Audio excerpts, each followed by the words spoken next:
नमस्कार, मैं हूँ धर्मेंद्र कुमार। आप देख रहे हैं SK न्यूज़ 24 सच्चाई की ज्योति। लोकेशन इस समय मैं गोरखपुर जिले के अंतर्गत ग्राम सभा करतारी पंचायत सचिवालय पंचायत भवन है, ग्राम सचिवालय।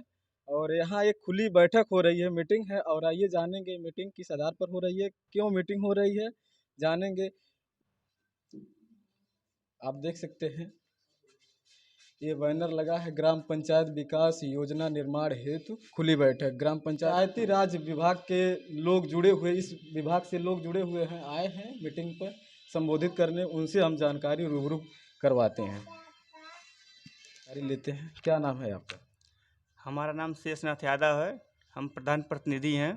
प्रधान जी हमारे सामने बैठी हुई हैं और आज ग्राम पंचायत विकास योजना निर्माण हेतु आज खुली बैठक हुई है और इसमें सारे लोगों की भागीदारी हो और जो भी हो सारे लोगों को नॉलेज हो, इसके वजह से बैठक हुई है। सारे लोग अभी धीरे धीरे बहुत सारे लोग बैठे हुए हैं, दिखा सकते हैं कैमरामैन आपके, और बहुत सारे लोग अभी धीरे धीरे आ रहे हैं। जी, तो इस विकास योजना निर्माण हेतु जो बाहर के लोग आए हुए हैं, मैं उनसे जानकारी लेना चाहूँगा। पहले अपना पूरा परिचय दे दीजिए, उसके बाद। मैं Ram Surat, Gorakhpur environmental action group की ओर से इस समय हम लोग गोरखपुर जनपद के विकासखंड भरोहिया के अंतर्गत 5 गांवों में गांव की समग्र विकास योजना बनाने के लिए काम कर रहे हैं। इसमें गांव की विकास की योजना बना करके उसको जो है सरकार को भी प्रस्तुत करना है और इस योजना को विकासखंड में अपलोड भी करवा देना है। जो इस मौसम का बदलाव हो रहा है, उस मौसम के बदलाव को देखते हुए आप देख रहे हैं कि मौसम की मार को आम जनता झेल रही है। समय अभी आपने देखा कि इस साल पूरी बारिश नहीं हुई, लेकिन लास्ट में आके बारिश होने लगी। तो ये अचानक गर्मी पड़ना, अचानक बारिश, ओला तूफान, वृष्टि, तमाम तरह के अभी 2-3 दिन पहले देखा गया कि बहुत सारी जगहों पर भूकंप का एक दौर गुजरा है। तो कैसे पंचायत की योजनाओं में इन सब चीज़ों को भी हम लेके आवें, इसको सम्मिलित किया जाए ताकि इसकी मार को झेलने में पंचायत सक्षम हो सके। अगर सूखा पड़ता है तो कैसे सूखा से निपटा जाए, बाढ़ पड़ता है तो कैसे बाढ़ से निपटा जाए। इन सब चीज़ों को देखते हुए सरकार ने 9 जो है बिंदु निर्धारित किए हैं। उन 9 बिंदुओं के ऊपर काम करते हुए गांव के विकास की योजना को बनाना है। तो कौन से 9 बिंदु हैं जो सरकार ने निर्धारित कर रखी है?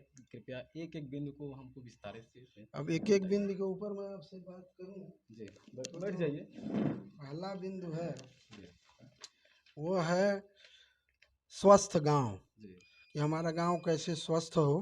पूरे गांव में जो रोग बीमारी है, जो आम तरह की मौसमी बीमारियां हैं या समय पर जो है कुछ संक्रामक बीमारियां हैं, उनसे कैसे बचा जाए। गांव के लोग स्वस्थ हों, बच्चे स्वस्थ हों, ज़्यादा से ज़्यादा बच्चों का टीकाकरण सुनिश्चित हो। जो कुपोषण की समस्या है उसको कैसे दूर किया जाए, महिलाओं का जो टीकाकरण हो। तो एक बिंदु है कि हमारा गांव स्वस्थ हो। दूसरा बिंदु है कि बाल मैत्री गांव हो, गांव में बच्चों के लिए एक वातावरण हो, अच्छा वातावरण हो, बच्चों में द्वेष की भावना न पल पाए, बच्चे स्वस्थ हों, शिक्षित हों और गांव हमारा सुंदर बने। एक बिंदु हमारा है गरीबी मुक्त गांव हो। उसका क्या प्रोसेस है? मतलब हम गांव की गरीबी को कैसे ख़त्म कर सकते हैं, गांव में कैसे अधिक से अधिक आय अर्जन की गतिविधियों को लागू कर सकते हैं पंचायत के द्वारा। इन सब चीज़ों को योजना में डाल करके गांव में विकास करने की बात है। चौथा बिंदु है पर्याप्त जल युक्त गांव हो। हमारे गांव में जो पेयजल है, सिंचाई के लिए जल है, नहाने धोने, जानवर के पानी पीने के लिए, ये सबके लिए एक बढ़िया स्वच्छ और पानी उपलब्ध हो सके, पेयजल उपलब्ध हो सके, सिंचाई के लिए जल उपलब्ध हो सके। तो इस तरह का हमारा गांव हो कि हमारे गांव में पानी की कमी न हो। तो इसको ठीक करते हुए उसको योजना में सम्मिलित करने की बात है। स्वच्छ और हरित गांव हो। स्वच्छ और हरित गांव से मतलब कि अभी आप देखते हैं गांव में जगह जगह कूड़े कचरे दिखाई देते हैं, गोबर लोग यहाँ वहाँ फेंक देते हैं, जमा कर देते हैं, जिससे कई तरह की संक्रामक बीमारियाँ फैलती हैं, बदबू आता है और वातावरण दूषित होता है। तो हमारा गांव कैसे साफ सुथरा हो, स्वच्छ हो। हरित गांव से मतलब है कि गांव हरा भरा हो। तो हरा भरा तो ये है, गांव में हम खेती करते हैं तो खेती में हरियाली दिखती है, लेकिन हरियाली से यहाँ पर मतलब है कि कुछ पेड़ पौधों को भी लगाया जाए ताकि वातावरण शुद्ध हो, पर्यावरण का संतुलन बने। जो पशुओं का मलमूत्र है, मान रहे हैं आप कह रहे हैं कि पशुओं का मलमूत्र इधर उधर फेंक दिया जाता है जिसकी वजह से पर्यावरण दूषित होता है। तो मलमूत्र जो ग्रामीण के लोग हैं जिनके पास वो मतलब व्यवस्था नहीं है, उसको कहाँ रखा जाए उसकी। हाँ, बिल्कुल आपने सही प्रश्न किया। देखिए, एक सवाल किया जाता है कि भाई अगर खेत को मारना है तो आप क्या कर सकते हैं? तो मेरा जवाब सीधा है कि अगर जानवर को मार दिया जाए तो हमारा खेत मर जाता है। तो खेत और जानवर का एक बड़ा ही सुंदर सामंजस्य है। तो जो आप जानवर की बात करते हैं, जानवरों का जो मल मूत्र है उसको हम व्यवस्थित रूप से व्यवस्थित करके गड्ढा बना के, कंपोस्ट बना करके या वर्मी कंपोस्ट बना करके, नाटेप कंपोस्ट बना करके, मूत्र से दवा बना करके उसको व्यवस्थित रूप से अगर उस पर काम करें तो हमारा खेत भी बचेगा, जानवर भी बचेगा, गांव भी बचेगा। उसके संबंध में भी अब योजना बनाने की बात है, लोगों को जानने की बात है, समझने की बात है। तो उसको अगर हम व्यवस्थित कर लें तो हमारा गांव भी व्यवस्थित होगा, खेत भी व्यवस्थित होगा, हमारी कृषि की लागत भी कम होगी। और जो बिंदु हैं वो सामाजिक रूप से सुरक्षित गांव, जो सामाजिक द्वंद्व है, जो आपसी द्वेष है, आपसी जो मतभेद है, आपसी जो विघटन है, उसको हम कैसे दूर कर सकते हैं ताकि गांव का वातावरण जो है स्वस्थ हो, सुंदर हो, लोग आपस में मिलजुल के रहें और आगे बढ़ें, गांव का विकास करें। तो इसके ऊपर भी ये सरकार चाहती है कि कुछ इस तरह का वातावरण तैयार हो। आत्मनिर्भर बुनियादी ढांचे वाला एक गांव की बात किया जा रहा है।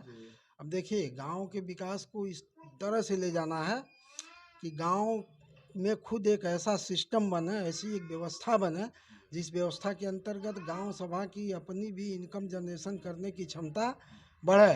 गांव की जो ज़मीन है, जैसे उदाहरण के तौर पर मैं आपको दिखाना चाहूँगा, ये पंचायत भवन दिख रहा है, बाउंड्री वाल आप देख रहे हैं, दो तरफ से सड़कें हैं। यहाँ बहुत आसानी से बाउंड्री वाल की जगह पे हम दोनों तरफ कुछ दुकानों को बनवा सकते हैं।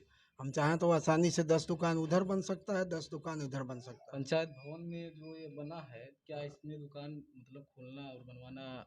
भाई देखिए, हाँ, ये पंचायत भवन में अगर आप दुकान डालते हैं तो पंचायत भवन तो अलग है, दुकान आप किनारे किनारे बना रहे हो और बना करके गांव वालों को ही दे रहे हैं।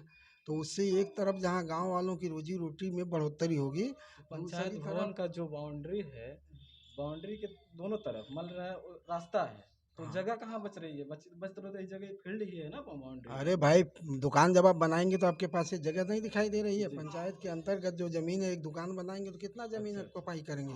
10 बाई 10 की एक दुकान बनाते हैं तो आप गवर्नमेंट द्वारा बनेगा ना। हाँ, पंचायत के धन से ही बनेगा। लेकिन मैं ये बात कर रहा था कि बुनियादी रूप से आत्मनिर्भर कैसे आप गांव को करेंगे? अगर आप जो है दुकान बना लेते हैं तो एक तरफ गांव वालों को रोजगार भी देंगे, और जिनको रोजगार देंगे उस दुकान के ऊपर जो इनकम आप रखेंगे, मान लीजिए 400 रुपया महीना रखते हैं, तब भी अगर आपके पास 10 दुकानें हैं तो 4000 रुपया प्रति मंथ इनकम बनी। तो उस इनकम से आप गांव के विकास की बात करें। मैं एक उदाहरण के तौर पर कहा हूं कि आप पंचायत में आप कर सकते हैं। इसके अलावा भी गांव में तमाम तरह की ताल पोखरे हैं, उनसे आप इनकम बढ़ाइए। और जहां भी आपको जीएस लैंड दिखाई देता है वहां पर कुछ व्यवसायिक और इस तरह हाट लगवाइए, बाजार लगवाइए, या कोई इस तरह का सिस्टम बनाइए जिससे आपके गांव के विकास की बात हो सके। गांव में एक ऐसा ढांचा तैयार हो जिससे आपके गांव की इनकम बढ़े। तो ये सब मंशा है सरकार की। आज की जो बैठक है हम इसी उद्देश्य से बुलाए हुए हैं कि गांव वालों से चर्चा करके हम इस बैठक के बारे में बतावें। और ये चर्चा के दौरान हम इनसे भी जानना चाहेंगे कि गांव में कहाँ कहाँ पर इनको दिक्कत होती है, कौन सा एरिया है जहाँ पानी लग जाता है, कौन सा एरिया है जो सूखे से प्रभावित होता है, कहाँ पर नाली की ज़रूरत है, कौन सी सड़क कच्ची है, किसके पास आवासीय सुविधा नहीं है। तो इन तमाम सुविधाओं का बृहद अध्ययन करके हम गांव के विकास की योजना बनाने के लिए यहाँ पर बैठे हुए हैं। अभी और आइए जानेंगे एक और, क्या नाम है आपका? मेरा नाम है अर्चना श्रीवास्तव और हमारे सहयोगी राम सूरज जी अभी आपको बहुत सारी बात बताए, आप सब लोगों को बहुत सारी बात बताए। इस पूरे प्रोसेस में हमको सिर्फ इतना ही कहना है कि हम इसमें कुछ नहीं कर रहे हैं, हम तकनीकी सहयोग प्रदान कर रहे हैं पंचायती राज विभाग की तरफ से। मैम पहले बताइए, आप किस माध्यम से क्या संस्था है आपकी जो ये खुली बैठक करा रही हैं, तो थोड़ा उसके बारे में भी बता दें। हाँ, एक्चुअली हैं तो हम गोरखपुर एनवायरमेंटल एक्शन ग्रुप करके एक संस्था है उससे हैं, पर ये पंचायती राज विभाग की तरफ से हम आए हुए हैं। ये गांव हमको पंचायती राज विभाग ने निर्देशित किया कि आप इन 5 गांव में जाकर के प्रधान को सहयोग दीजिए, ताकि वो खुली बैठक करें।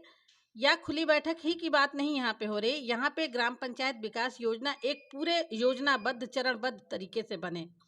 उसमें क्या है कि हम लोग जो बात कर रहे हैं, अभी राम सूरत जी ने बहुत विस्तार में आपको बताया, तो उसमें जो हम बात कर रहे हैं जलवायु परिवर्तन की, जलवायु परिवर्तन से निपटने के लिए जो हमारी क्षमता है उसको बढ़ाने की बात।